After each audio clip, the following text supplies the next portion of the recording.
I was in negotiations with a team about one of my clients, and at one point during the conversation early in, he said, "You know what, Molly, I just don't see any value in your client." And he just stopped. And I had this moment where, of course, I was gripping my chair and my hair was standing straight up, and I was upset that they felt that way. And I could have gone right back at them and tried to sort of attack them back, but that doesn't get you anywhere. So what I attempted to do is turn that moment of defensiveness into curiosity. Curiosity in many ways is a 180-degree turn from defensiveness. And it's difficult to do, but what I want you to do is train your mind and train yourself to take those moments when you're defensive and stop and pause and become curious, become inquisitive. All you're trying to do in that moment is to understand what's important to them, to understand what really matters to them, so that you can in turn get clear about how you can add value to their world. So I asked the team that I was negotiating with, what do you value? So what became clear to me during that discussion was what they valued was consistent with what my player provided. So what I really needed to do was just simply remind them of all the things that the player had done so that they could have clarity around, wow, okay, I get it. But that moment, that opportunity was created by becoming curious, by better understanding what they valued, so that I could in turn sort of fill that gap for them and show them how my player actually did provide that kind of value that they were in fact looking for.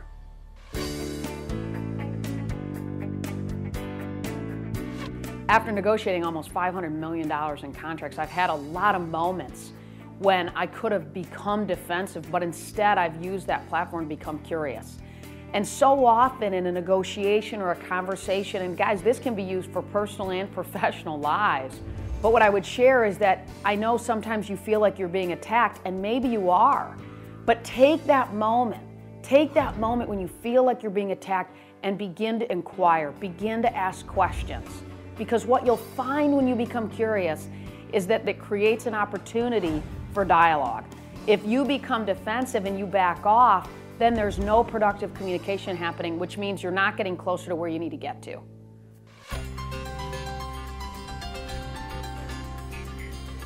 There's indirect defensive behavior and there's direct defensive behavior. And what I would ask you to do is recognize those two behaviors so that you can understand how to shift that behavior. Direct defensive behavior is when you directly attack the other person, when you go right back at them. And clearly I have found that that doesn't work. What you want to do in those moments when you feel that tendency is to stop and become curious.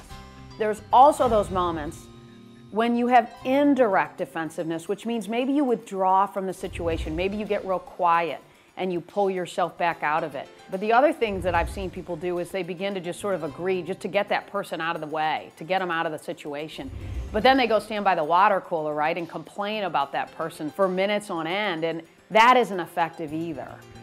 So in those moments, I strongly recommend that you create an opportunity to become curious, that you create an opportunity to ask questions. By finding out what's important to them, you can build a productive relationship, a relationship where there's mutual respect and connectivity.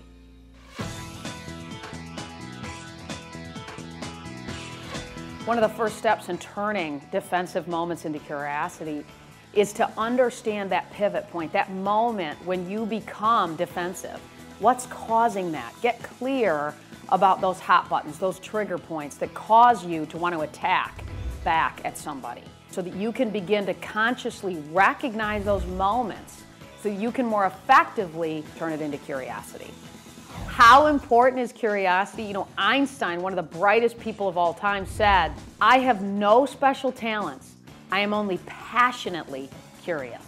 What I want for you is for you to have curiosity as almost a thread inside of you in everything that you do, personally and professionally, that you hold curiosity to the same level of high regard that a guy like Einstein held it to.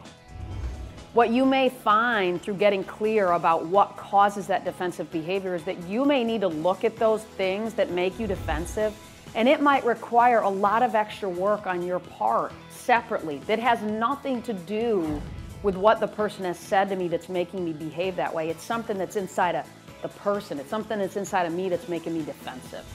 So what I'm asking you to do is to view somebody attacking you in a different way. View it as an opportunity to better understand what's important to that other person. And the tactic by which you do that is by asking great and powerful questions that create an opportunity for them to speak. The other party doesn't expect it. You know, a lot of times when people attack you, they're expecting you to attack them back. And when you don't, when you turn it into a question to get more clear, in a way, it's disarming.